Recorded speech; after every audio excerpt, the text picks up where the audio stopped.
Good evening, everyone, and welcome to the final session of Ricago's Labour Code webinar series.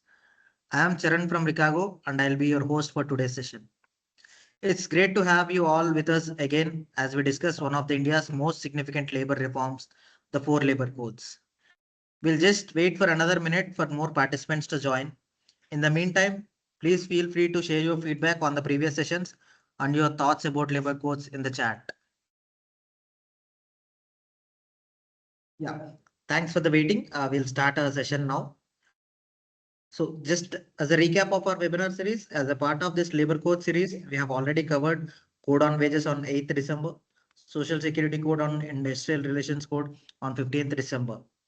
For those who may have missed any of our earlier sessions, the recordings are available on our YouTube channel and you are welcome to access them at your convenience. Today's session, it will be the last session where we'll be covering the most important code in terms of human impact and workplace well-being, which is the Occupational Safety, Health and Working Conditions Code.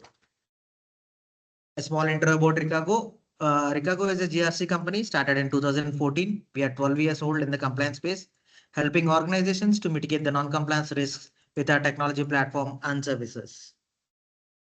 I would now like to once again welcome our speaker for today, Mr. Vaibhakar, who brings with him over 53 years of rich experience in HR and labor laws, spanning industrial relations, labor consulting, and posh advisory. His career includes working closely with leading organizations, and he also authored several respected publications on labor legislation. We are honored to have him share his insights and practical perspective with us today. Over to you, Vaibhakar, sir. Thank you, Charan. Now I will try to show my PPT. Yeah, please.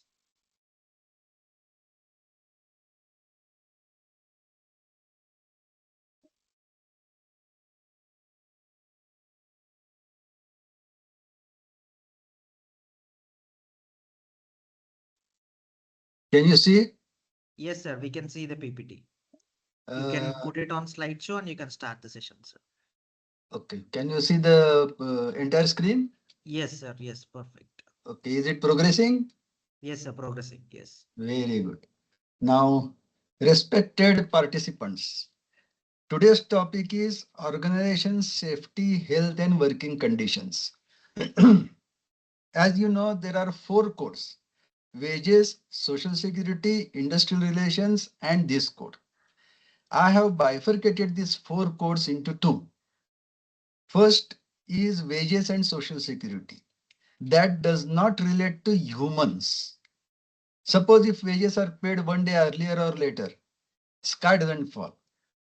Or social security, there are so many provisions. If they are delayed or if they are excess or short, nothing much happens.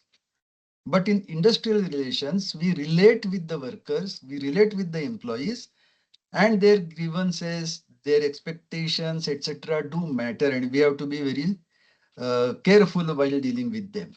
But this code, organization safety, health, and working conditions, affects the human body. If there is an accident, if there is an occupational hazard, if there is, fumes or smokes or odors crossing the factory limit and affecting the surrounding people, then that becomes very serious. And therefore, I urge upon you to understand this code carefully, properly, and this being the last day and most important code. If it extends beyond 4 o'clock for some time, please bear with us. That is one. And secondly, at the end of the webinar, I want to tell you something even more important. So I start this session on organization safety, health, and working conditions. There were 13 acts listed below, which are merged into this one act. Now you will see the second one is Factories Act, Plantation Act, Mines Act, Dock Workers Act, Building and Construction Workers Act. These are, all acts concerning the working conditions. If you are working on the earth, it is a factory. If you work on the hill, it is plantation. If you work under the ground, it is mines. If you are working on the seashore, it is dock workers. And if you are on the construction site, it is building and construction. So working conditions used to differ. And government made different laws for different people. That is why there were so many laws. As I told you earlier, together by center and state, there are more than 52 acts. Out of that, out of the central acts, not all, but 29 acts are coded by government, central government into 4 codes. Now, this is the list of the act. We are not much concerned with the list. The object of this act was to improve the health, safety, and working conditions of workers. Now, those who are working are toiling. They are physically working, and their energy, their health, their safety is most important. We see in a circus, how do they perform? But if you quietly notice, you see on the swing, there is another string attached to them, which is tied to the roof. So if they miss, they do not fall down. That is safety. Likewise, in our day-to-day life also, wearing a helmet is safety. Health is many things. The surroundings, the pollution that affects our health. And in the factories, it may be severe or more. Uniform definitions, that is first thing that we have to notice in the act. This different acts, as we listed earlier, the definitions used to differ because they were made according to the need. But now in this code, the definitions are same for all the 13 acts. Now those 13 acts will be repeated, but the variations has been done away with. Common registers and records. Under the 13 acts, there were different inspectors, different registers, different forms, different submissions. Now in this and other codes also, there is a common register and record is very simple to keep. Maybe there will be more columns and rows, but it is only one record. The object of the government was to cover the so far uncovered, unorganized sector. We in the companies are concerned about our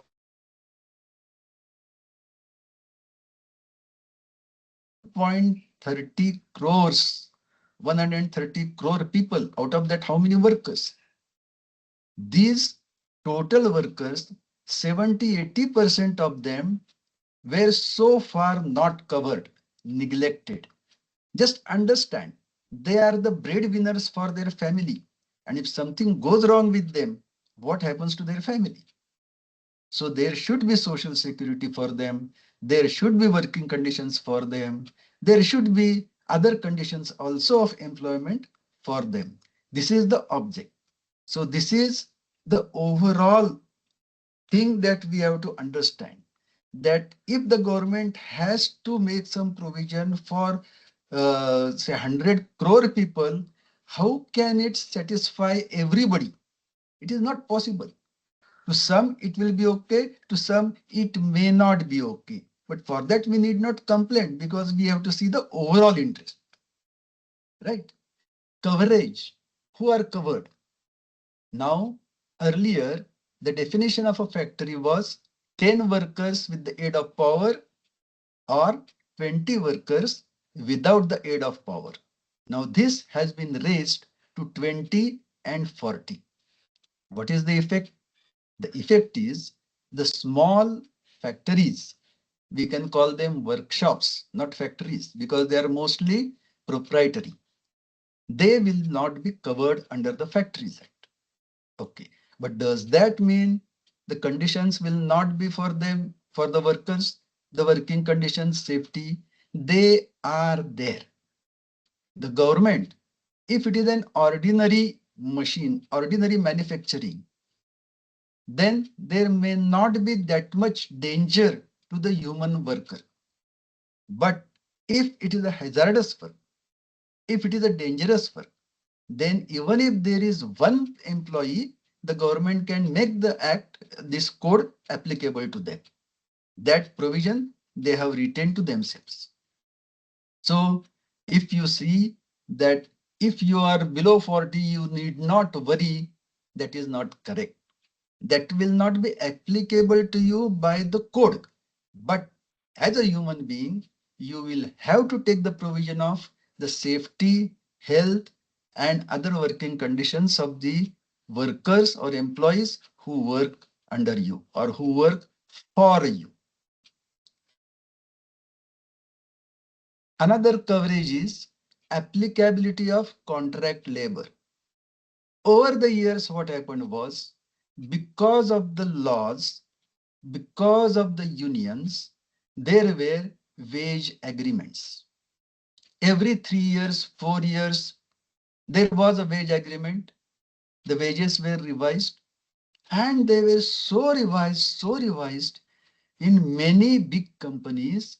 The wages of the workers were almost 5, 6, 10 times of the minimum wages. What is a ratio of the lowest paid employee and the highest paid employee in an organization? That is disputable. But this much difference is something which is not acceptable. What was the solution for the employers?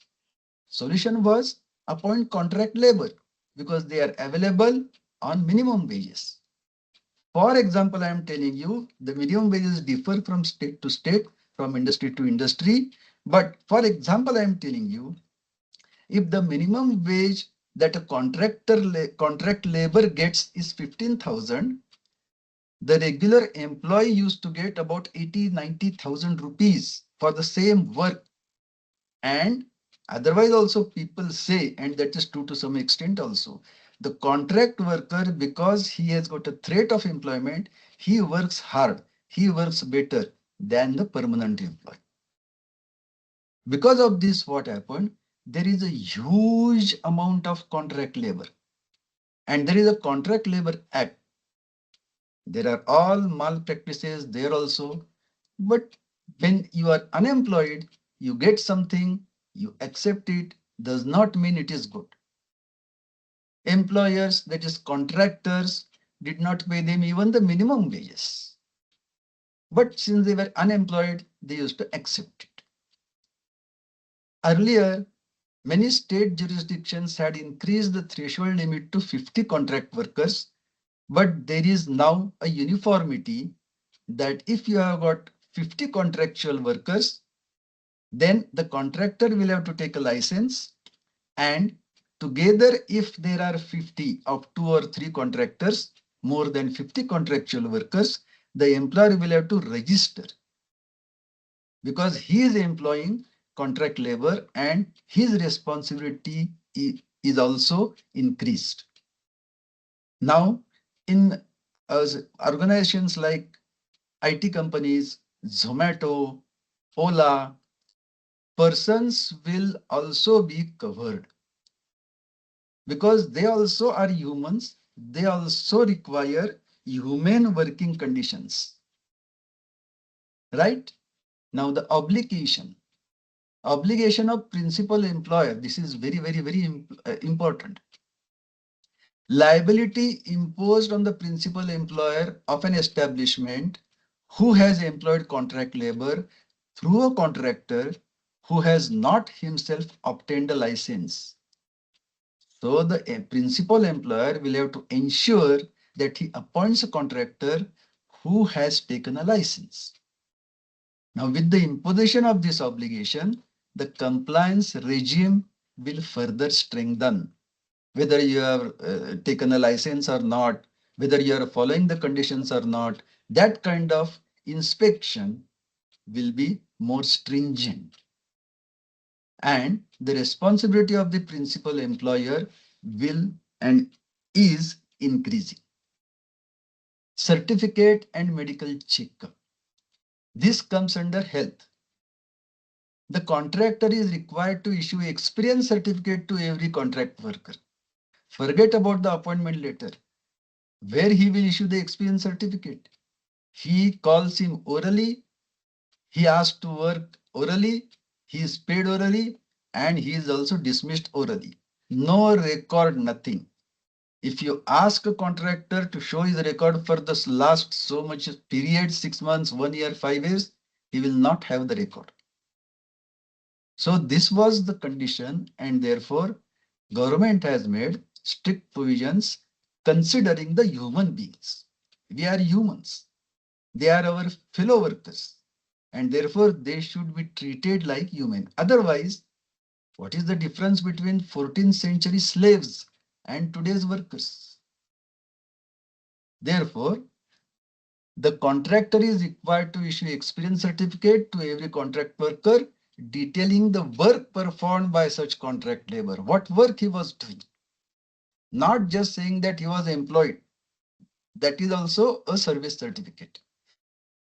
Employer mandated to require annual health examination.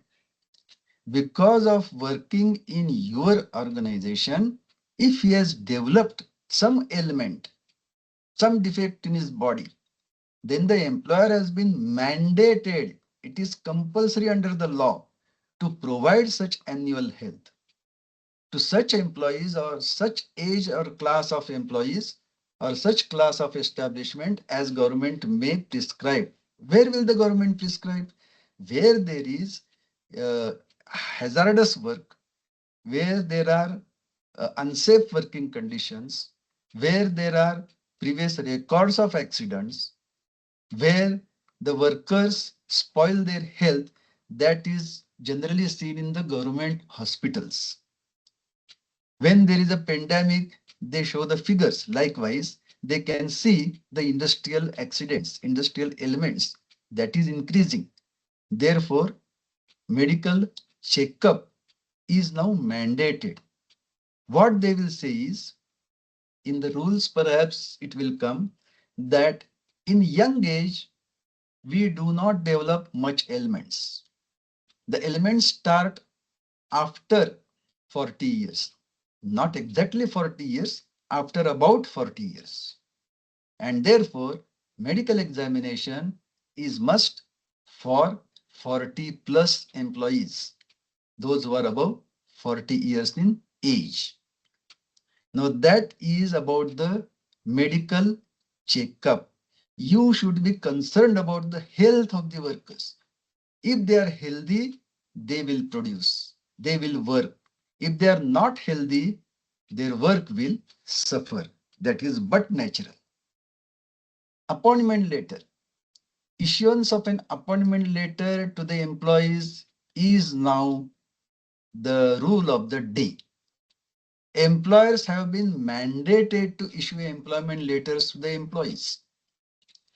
If an employee has not issued such appointment letter on or before the commencement of the code, the government has given him some concession. He shall be issued within 3 months. This would promote formalization of employment. All the people, those who are working, should be given an appointment letter. That's all. That creates a record. That creates an obligation. Earlier, I have experienced in small workshops, a worker meets with an accident. The employer puts him in a rickshaw and sends it to a public hospital where he expires. Employer does not report anywhere. Now, this is something not accepted in an educated society, in a developed society. So we should not fall a prey to these provisions. We should follow these provisions. We should not neglect these provisions. So the person who is employed to do a work and paid wages is an employee. That's all. That is the simplest definition of employment. And in this employment, not only the employees that we see right now, but even the officers, managers, and divisional heads will also be covered. They are also human beings. Not that they can be treated anyhow. This is the common thing that any human being requires. Night shift. Now, this is something what we have been debating for the last so many months. In all the fields, women have come forward. They are working almost equally efficiently with men. Now, if men are working in the night shift, why not women? I will tell you uh, what can I call you, a witty thing. In the army, women were not taken. Why? Because one person explained, I will not tell the source, but he explained that in the battlefield or anywhere else where we are practicing, in the tank, it is all closed and inside the temperature is 45 degrees centigrade.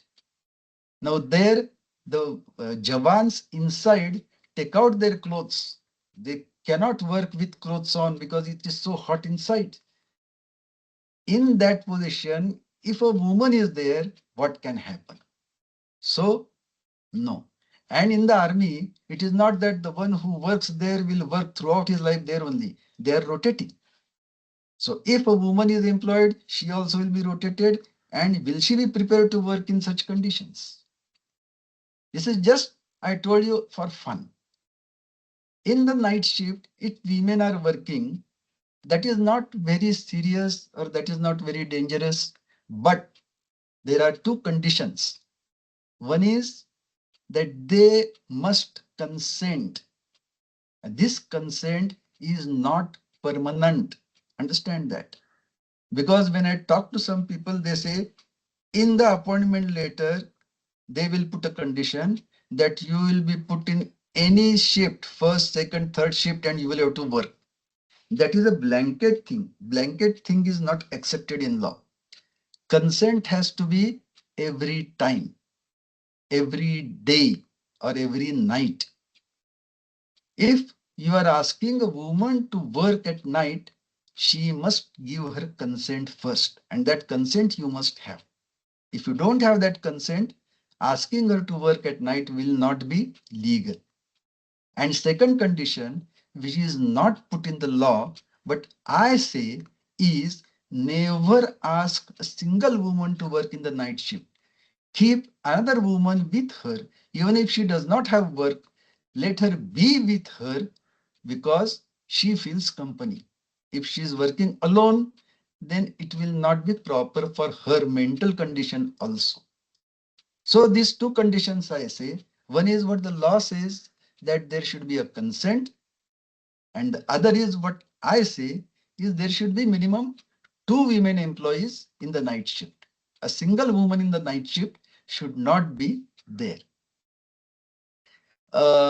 Women employees are employed in all establishments for all types of work and may be employed for night shifts with their consent, subject to conditions relating to safety, holidays, working hours, or any other condition prescribed by the government. What are otherwise prescribed, they are applicable to women working in the night also. Duties of employees. Now, is it all the duties of employers only? No. There are duties of employees also.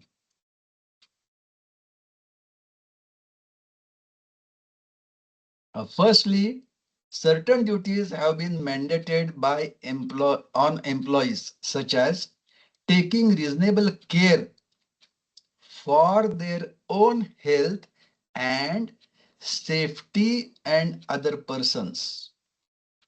They should take care of themselves. That also they don't take. But if they take, that is not enough. The safety of other persons also, surrounding persons or their helpers or their associates, that also they should consider. Comply with the safety and health requirements specified in the standards. This also worker do not do because that is troublesome for them. For example, I will tell you, There is a two-storied factory and material is taken up from the ground floor to the first floor by a lift. As we all know, unless the door is closed, the lift will not operate. What the workers used to do was put a peg in the slot so that it is always on, and even with the door open, the lift can be operated. It is unsafe. What can the employer do about it? The workers are themselves doing it.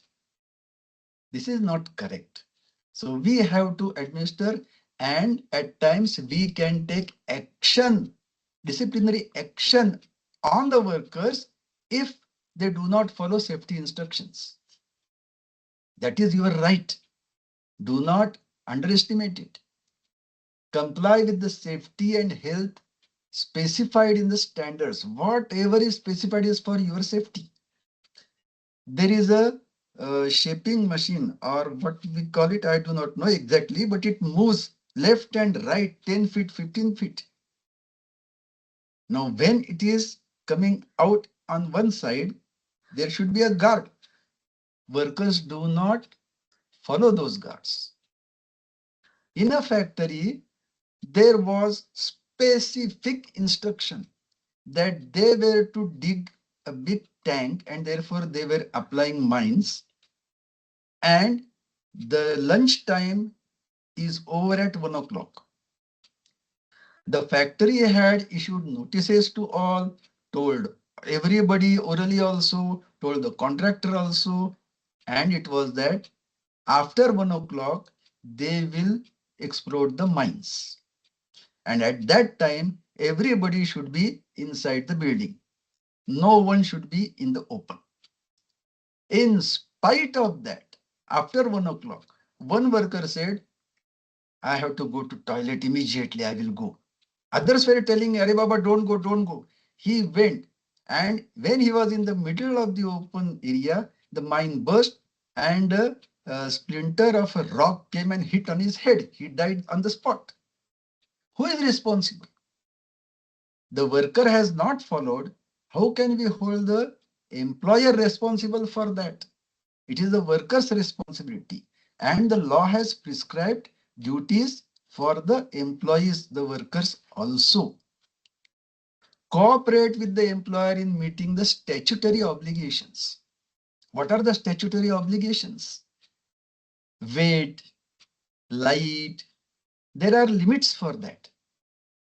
So workers have to abide by the standards. If there are no standards, then I will tell you further that if the employer is at fault, that means he has not provided the proper measure and he asks the workers to work. The worker now will have a right to tell the employer, this is unsafe and still you are asking me to work. Then also if the employer insists you work, if there is any mishap, then the liability of the employer increases double-fold. So this is the right given to the employee, worker, and what is wrong in that? We have to treat humans as humans. Board. Now to advise the government on various safety, health, and occupational safety matters, the government is formulating a board of 42 members. Those 42 members will be consisting of central government, state government, and the other parties who are interested. That is the employers organization, the unions, the contractors, the medical people. It will consist of 42 persons and they will advise the government on what measures to take from time to time. Because we are progressing. Suppose the manufacturing process now is such, tomorrow it will be different. Some years ago it was manual, now it is computer operated. It has changed. It will change further with AI coming. So as it changes, we have to change our rules. Otherwise, S.L. Kirloskar, you may be knowing, he pointed out a funny thing. He said in America, there is still a law which says when a motor car is running, a person should run ahead of the motor car, waving a flag saying that a motor car is coming. That law was made when it was in the initial stage. That law is even now. That is a outdated law. We have to change it. We cannot possibly do it. So what I mean to say is the government has entrusted this matter to a experienced, skilled board. They will advise the government. Now, there are certain provisions which will be troublesome for the employer. If you have got women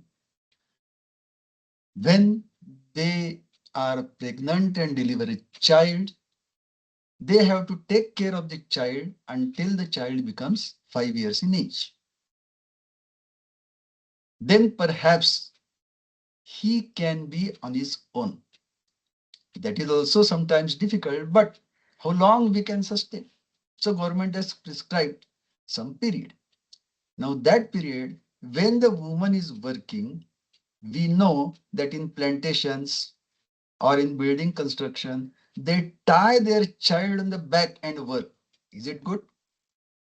Do we accept it? It is not good. We should not accept it. Therefore, there should be a creche.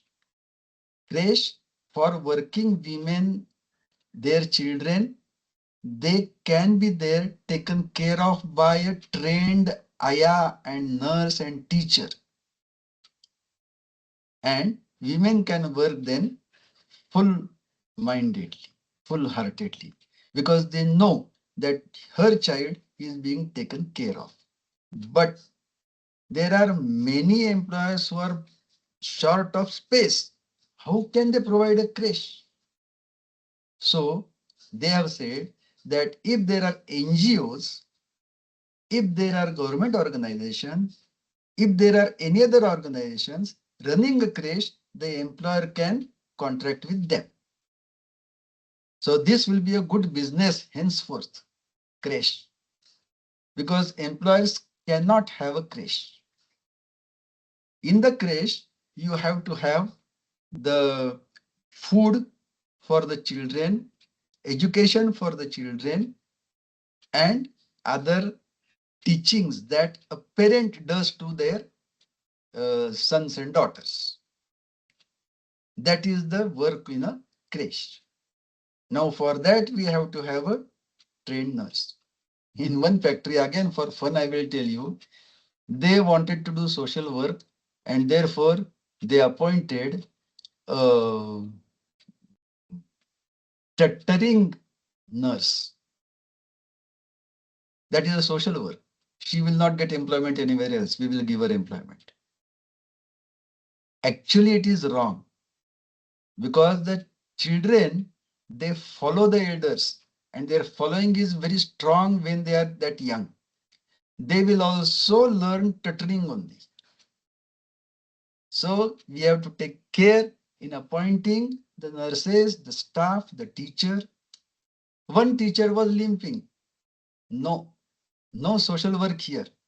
If she starts limping, these children will also start limping. So creche is a thing which every employer cannot have, that is practical difficulty, but the government has said still the working women have to be taken care of and therefore there will be creches run by NGOs, by government, by other people. You can tie up with them and it can work. That we will accept. That is about creche. Migrant workers. Why workers migrate? That is a big question. If there were industries in their area, why will they migrate? There is no employment in their place, therefore they migrate. If they migrate from Bangalore to Mysore, that is allowed. But if they migrate from Bangalore to Cochin, that is interstate, from one state to another state. And there will be conditions.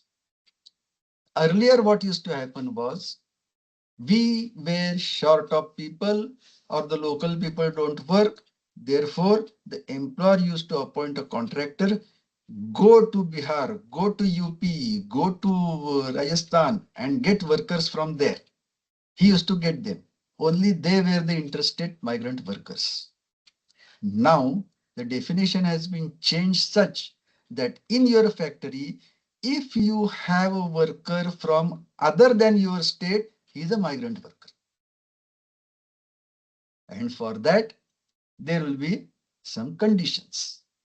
The definition of interstate migrant worker has been widened to include a person who has come on his own from one state and obtained employment in an establishment of another state, has subsequently changed the establishment within the destination state.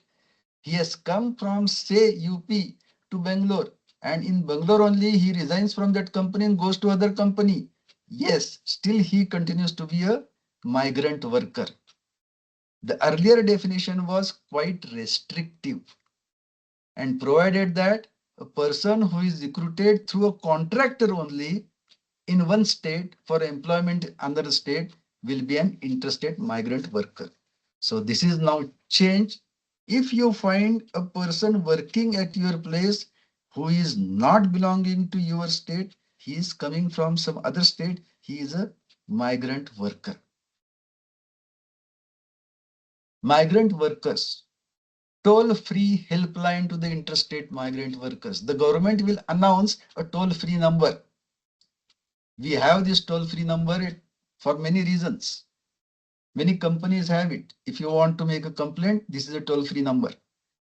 So for migrant workers, the government will announce a number and there they can complain. If the employer is not following the provisions of the law, they can complain there. So be careful.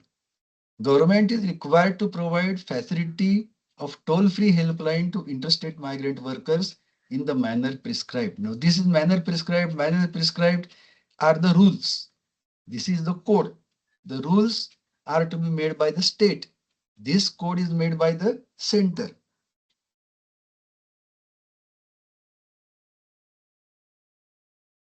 So, in the rules, it will be provided. Okay, what facilities are to be provided? That the rules will say.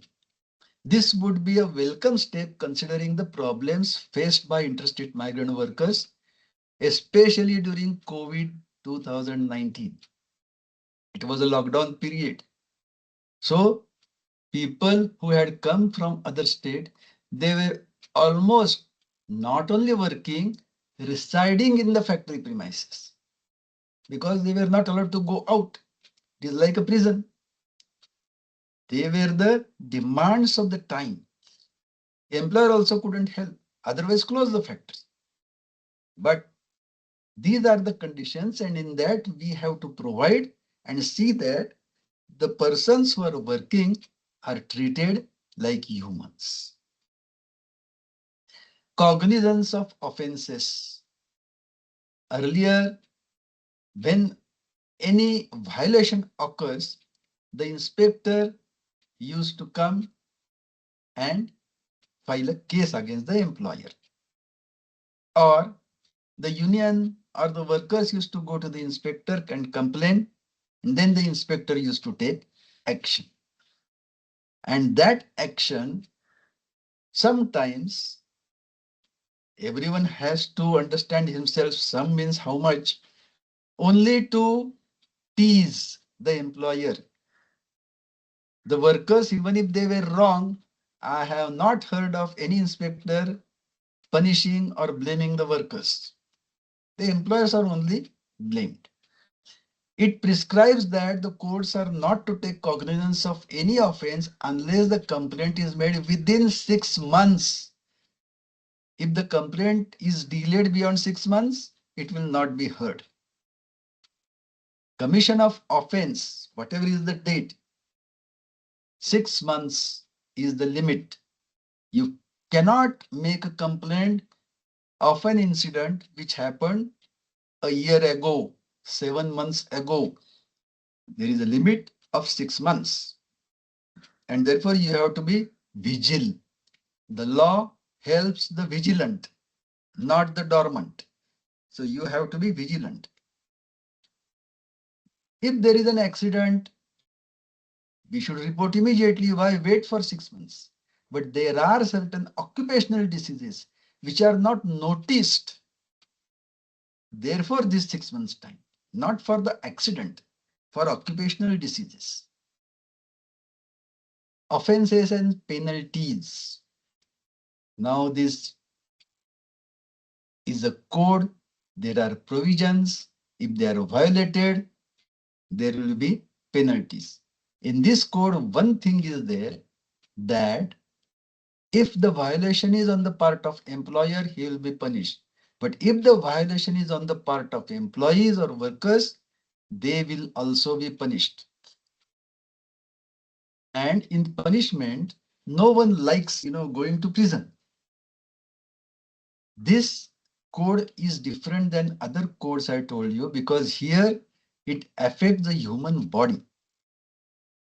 And whenever there is blood coming out, even because of a scratch, it is considered serious because the chances of infection become more. So for these small things, if the employer is troubled by going to the court, then what will happen to the employer? Who will run an industry? So government has said, okay, you are also a human being. You can also commit a mistake. You can also neglect. You can also depend on someone who has not done work properly. So if it is a violence on your part because you are responsible, we will compromise. If for that violation, the fine is say 50,000 rupees, you pay 25,000 and we will not go further in that. This is called compounding or compromising. But there is a catch here. Do you notice the catch? Now this is important. I will ask Charan to tell them to write in the chat box. I will see if you notice that catch in compounding or compromising. Charan sir, do I wait for 1 minute? We'll continue, sir. Once it comes, I'll let you know. Okay. Yeah. So the penalties and compounding, because I'm going to tell what is the catch, therefore. Stringent fines and penalties have been prescribed. Earlier, the fine was 5,000. Now it has been made 50,000. Earlier, the imprisonment was for up to 3 months. Now it is for 1 year. Like that, all the penalties have been increased. But this provision for compounding of offenses for a sum of 50% of the maximum fine stipulated for that offense, punishable with fine only, and 75% of the maximum fine stipulated for an offense that is punishable with imprisonment up to 1 year or with fine. There are penalties, they say only fine. There are certain penalties which say imprisonment or fine. And there are certain where they say imprisonment only. So where there is imprisonment as a penalty, no compounding. Where there is only fine, yes, of course. But when the penalty is imprisonment or fine, they can give some concession to the employer depending upon what was the offense, what was the effect, what was the complaint, what they can do it. Considering all that, they can do it. Except where is any offenses are repeated within 3 years from the first violation. First violation, you can compound. But if you repeat the same offense within 3 years, then no compounding. Then whatever is the punishment, you will have to bear it.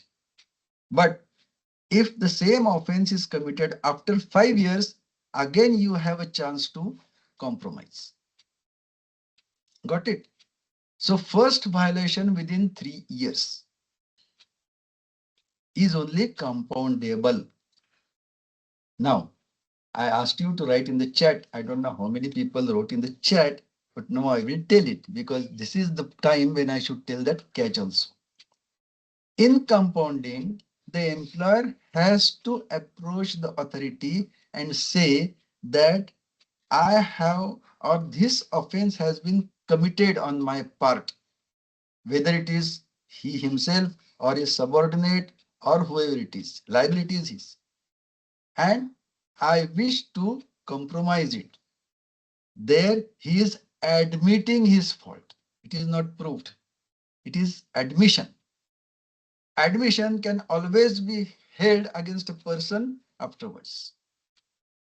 That is the catch. It is not just that you pay the fine and then you are off. No, it is the admission, and that admission goes on record. So this another thing, another catch in that is if something happens, if you suppress it, you can suppress it. It is possible to suppress for you. It doesn't go further. But if you approach the authorities with that violation, you make it public, then it is now not only the inspector, it is inspector cum facilitator. Now facilitation or advice is given by him not only to the employers, to the employees also. If you go and disclose something, he may go and tell the workers, agitate. Then what will you do? That is a catch. So we have to be very careful in going for compromising. But the provision for compromising has come for the first time. Leave. Annual leave to workers. Everybody wants leave. Now this is very intriguing for me. I don't agree to this, but then I am a citizen, I have to abide by it. Earlier, it was that the workers are eligible to annual leave if they work for 180 days in the previous year. Earlier, the condition was 240 days. Now, my question is, in the year, there are 365 days. Out of that, 52 weekly holidays, so 313. Then some 6 or 7 or 10 paid holidays. How many days the factory is running? 305, 306 days. Out of that, he was present for 240 days. That means 60 days he was absent. Still also he gets leave. Why? A person who is working all throughout must be eligible for leave. He is already working for 60 days less. Still he is entitled for leave. Again, you are giving him leave. This now condition has been further reduced to 180 days. That means 120 days, double. He is absent and yet he is entitled to leave. That is an anomaly. That should not happen. Why? Because we are starting the factory to work. If a worker doesn't come, that is a very serious offense.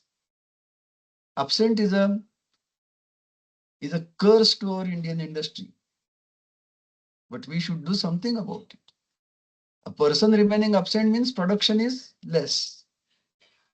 Although requirement of days is reduced, 180 days, the leave will be calculated at the ratio of 1 day leave for every 20 days work or part thereof. So for 240 days work, he will get 12 days leave. For 180 days, he will get 9 days leave. But why 12 and 9? when he is already remaining absent for 60 days and 120 days? That was my question. Anyway, this is what it is. We have to follow it. Working hours.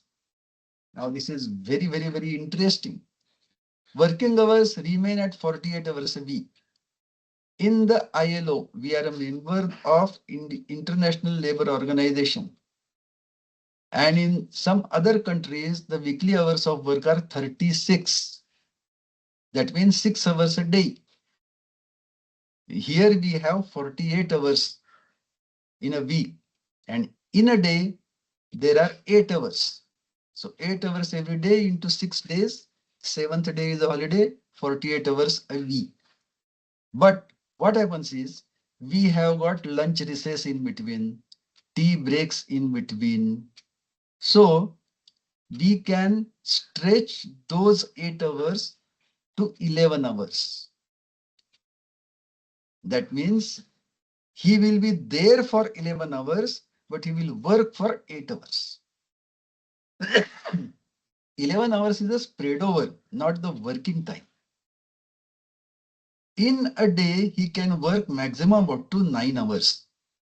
But when we ask a worker to work for 9 hours, then 9 into 6, 54, that is exceeding 48. So they give half day on Saturday or half day on the day preceding the weekly holiday. So it comes to 48 hours. That is only an adjustment. If it is possible, it can be done. But where a machine is working, you have to have round the clock. You cannot have this 9 hours. It is 8 hours, 8 hours, 8 hours. And in the day shift, it is 8.5 hours. In the second shift, which is half day and half night, it is 8 hours. And the night shift, it is 6.5 hours. So the spread over is 11 hours. Consider the employment of a driver. The manager of the factory or company has a perk that he will have a chauffeur driven car, company's car with a driver. Now he comes to the factory at 7, he goes at 3:30, right? But the driver goes to his native place at 7, so he has to start early. He has to reach there at 6, then only he can bring the boss to the factory at 7 o'clock. And secondly, he can leave the boss to his home at 4:30. Till then, he is driving. His duty is from 6 to 4:30. That is spread over. He does not work for all 8 hours. He works for intermittently. And this intermittent working is at many places that we see. Morning, evening banks. What is the spread over? Do they work during the afternoon time? No. There are other people also who are not working continuously for 8 hours. There is a break in between, and therefore it is called a spread over, and that is permitted. In some cases, the spread over can be 15 hours, but that is very exceptional, very rare. Normally, the working hours are 8 per day. It can be in some cases 9 per day, and the spread over can be up to 11 hours. Now, I have purposely written here controversy of 12 working hours a day, 4 days week, 3 days holiday. Now, what do you think? Do we do it? Because 12 working hours a day, we can increase employment. That is one. Secondly, that 12 working days, morning 6 to evening 6, evening 6 to morning 6, we can have good production also. But is it possible for a human being to work for 12 working hours day after day?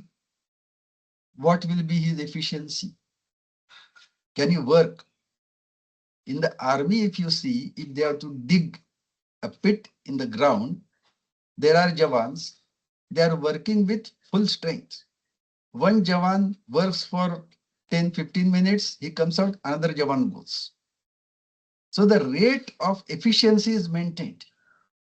But if we see a civilian digging a pit in the ground, how does he work? Slowly, he will sit in between, chew tobacco, or smoke a bidi. This is the rate of efficiency comes down. Therefore, if you remember, some years ago, there was dump, there was less market, and there was not that much production required from the existing employees. The company thought that if we keep as before, workers will work slow because the less work, they have to work in 48 hours. So they reduced the working days to 5. That much work you do in 5 days, 2 days is off, paid off. Why? Because the efficiency of the worker is maintained. Once the efficiency goes down, it is very difficult to bring it up again. There are incentive schemes, but they are not successful all the time. Therefore, this is the controversy. Whether we should have 12 working hours a day and 4 days a week, or we should have 8 hours a day, 6 days a week. This is about working conditions, working hours, right? Hazardous work.